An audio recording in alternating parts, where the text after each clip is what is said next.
What's up, everybody? Welcome to Dad's Expensive Hobby. What's up?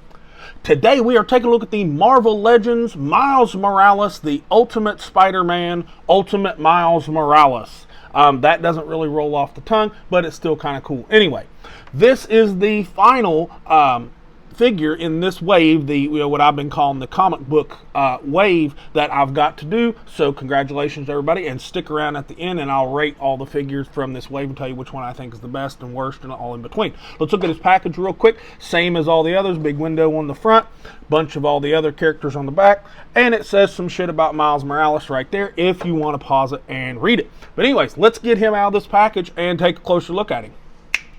All right.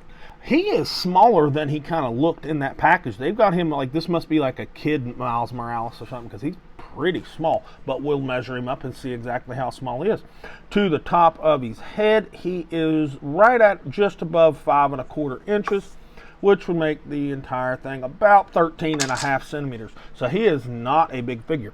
Let's look at his aesthetic really quick, because it doesn't look bad. He's got some muscular shoulders. His head isn't 1.5 miles above him, you know what I mean? Arms are a good length. These hips are pissing me off, but we'll talk about those here in just a second. Let's look at his head, the head sculpt, excuse me, that he comes with. It looks pretty good. It looks pretty good. Face, like the paint around the eyes and the mouth and everything, looks pretty good. The hair is cool. It's got a nice texture to it, except right here on the back, it smooths out, at least on mine. That might not be all of them, but mine, it's really smooth right here where there's a nice texture on it. So other than that, I mean, I like the head sculpt pretty well. Paint. There, I mean, you can see where there is and isn't paint really on this one. It's just here where like the spider and the webbing and stuff is. And the webbing looks pretty good. And the paint around his shoulders doesn't look too bad. You know, red over black. I was afraid for some bleeding, but there's not really in it. It looks pretty good. The front spider looks really solid. I can't complain about that at all. And the paint, like right through here, like that, like upside, you know, that V shape right through there, looks pretty decent. Now on the back, that looks like a tick. That doesn't look like a spider. I don't know if it's supposed to look like that. You know, like Spider-Man experts, you know, chime in down in the comments and tell me, is that supposed to look more like a tick than a spider? But other than that, like the paint looks pretty good, and the paint that's on his hands, it all looks pretty good too. And those are the only places that he has any paint. Now, let me complain about an aesthetic. Those hips look like shit. They are drop downs, and it kind of goes away when you drop them down, but then you get a big ass gap. I do not like drop down hips, and I don't like these hips. Kind of ran into the same problem with that that Maximum Spider-Man. I don't know why they do that stuff. That don't look really good. We'll see how that articulation plays out here in a little bit. But that's pretty much it for his aesthetic. Like the abdomen, you know, the torso, I should say, and the head sculpt and the arms and from the thighs down, not too shabby. Accessory wise, he comes with 2 head sculpts. He comes with the mask off head sculpt right here in the package, and I think it looks pretty decent. And he comes with this masked head sculpt right here, and the webbing on it looks pretty good. The size and shape of it isn't bad. I don't like how squinty the eyes are, unless that was an effect they were going for. It could have been, but they're a little too like squinty for my taste, and we'll swap them out here in a second. And he comes with 5 hands, comes with 2 of these little web slingers, but only one of them on him in the package, and a wall crawly hand on the other hand, and they both look all right. Comes with a grippy hand, I guess, to hold the comic book that we'll look at here in a minute, because he comes with nothing else to hold. And he comes with a fist hand, and I guess they're all painted well, so I don't have a complaint. And last but not least, the miniature comic book. And I gotta say, that silhouette of Miles Morales right there actually looks pretty good, but this is a friggin' waste. I don't know why we keep getting these, but we don't have to review any more of them because this is the last one. Anyways, let's do a side-by-side real quick with him and another Miles Morales figure, and that's the Boricua suit Miles Morales, the Gamerverse one. And this one is a shitload taller, so this must be on an adult body, and this is on a kid body, is the only explanation I can really come up with. But they look pretty good. Let's do a head swap real quick and see if this head will go on this Miles Morales, and how does it look. Little big. It kind of looks like a gray alien or something. But if this was a little bit smaller, that'd probably look pretty decent. And let's look at Miles's other head on him while I'm at it. Not too bad. This one actually, in my opinion, fits better on his head than the other one, honestly. And here in the second one we do the articulation, I'll show you what I'm talking about. But that doesn't look too bad. I'm going to put the other one back on him for the articulation, because there's something I want to show you.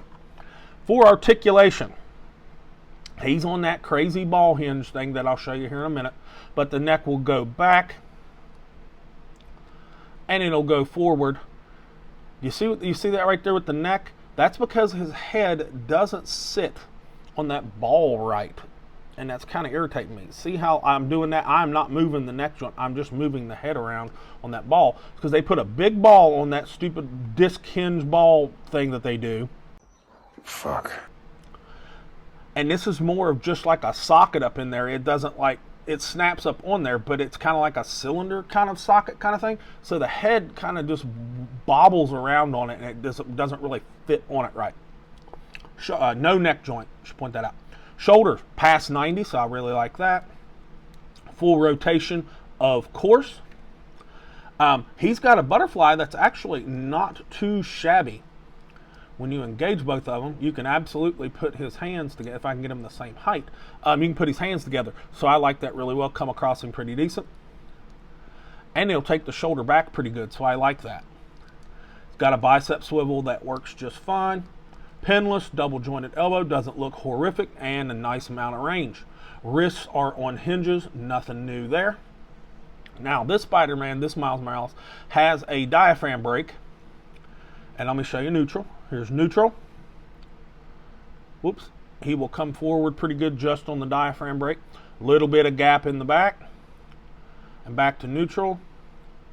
And he will come back pretty good just on that diaphragm brake. But plenty of gap in the front there. But they did continue the paint for some reason on the abdomen ledge there. Get plenty of twist, because it's a double ball peg in there, so plenty of twist and lean and stuff. So it functions really, really good. It just kind of doesn't look great because of the gapping. Upside down ab crunch, so it'll go forward, little bit of lower back deformity, and it'll go back, and not really any abdominal deformity when he goes back, so I like that. No waist twist. Why? But what are you going to do? So overall, that abdomen, like from the neck to the crotch, the mobility is pretty darn good. Now, hold that thought. Hips. That's the extent of a Spider-Man split. It's these stupid drop downs. And you would think a drop down would help going out to the side, but it doesn't. Drop downs are only there to help kick to the front. And that's so he can do crazy shit like that. But if you're not using the drop down, that right there is as far forward as he's going to kick. That's not too good. Got a little bit of Miles booty, so his leg will only kick back about like that. Got a thigh swivel that swivels, I guess. Pinless, double jointed knee, plenty of range, nice proportion. Shin swivel, enough said. And hinge for the ankle, so it'll go all the way down. Basically all the way up, not quite. With some ankle rocker. Peg holes in the shoes, and no toe hinge. So honestly, for a Spider-Man figure, this articulation is not very good at all. Those hips suck. No waist swivel. That's just not good. And he's so flimsy. Look at this. I can just bend his leg. I hate this plastic.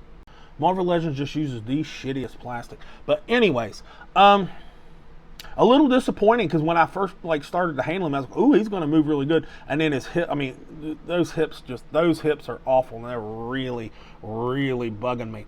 So my final verdict for Miles Morales here.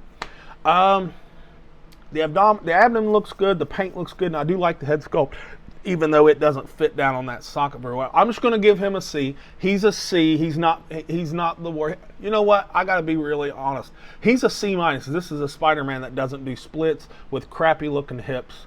and no, no waist twist, and it's he's a C minus. He's below average. I'm not gonna lie, that he feels very breakable. Anyways, that's really all I've got for Miles Morales. So stick around, and I'm gonna rate all the other figures in this wave.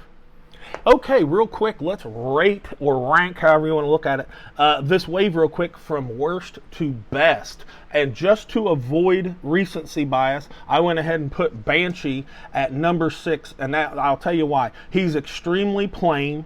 He is just a green Vulcan with poorly done, yellow paint on him.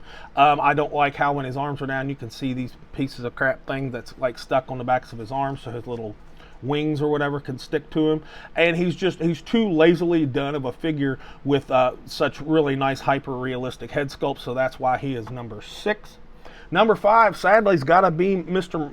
Morales here. This is just a flimsy, oddly shaped figure with just not nearly good enough articulation for a Spider-Man figure. Number 4, excuse me, in the list is Warlock. I just did him yesterday or day before yesterday, whenever it was. Great head sculpt, but he's extremely plain. There really isn't a lick of paint on this figure. It was just very lazy. Had some cool, whoop, there went Miles. He couldn't stand the shame and fainted. He had some decent accessories. That wooden thing with the eagle on it, that could be cool, but you need to paint it and we shouldn't have to. And the gauntlet was cool, but that was really about it.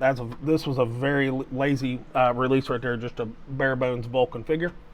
At number 3 is the Ultimate Iron Man right here. And the reason why this one really irritated me, at least mine, does not move worth a shit. Has useless accessories, just a bunch of hands, no blast effects or anything for, like, his little, jet boosts or whatever. And I don't really like the head. From the neck down, this figure is exquisite looking. This thing's aesthetic is off the charts, but he doesn't move worth a crap, and his accessories sucked, and I don't really like the head, so that's why he is number 3. At number 2 is Dakin. Dakin was, honestly, he's a very in the middle figure as far as quality or whatever, but he just pissed me off the least of these figures, except for the number 1 figure. He's just a normal figure. There wasn't really anything fucked up with him, but there wasn't anything great about him. So like I said, he just kind of pissed me off the least. And the number 1 out of this wave is no surprise, is the ROM Space Knight. This thing looks fantastic. It moves pretty darn well, and it had some awesome accessories. So out of all 6 of these figures, I recommend this one the most for sure. If anything, I only recommend this one, to be quite honest with you. But anyways, that is all for who I think was the best and the worst in this wave. If you haven't subscribed, pause the video, scroll down, subscribe, give us a like, comment, share, all that good stuff. And with all that said, this has been Dad with Dad's Expensive Hobby, and I'll talk to you all in the next video.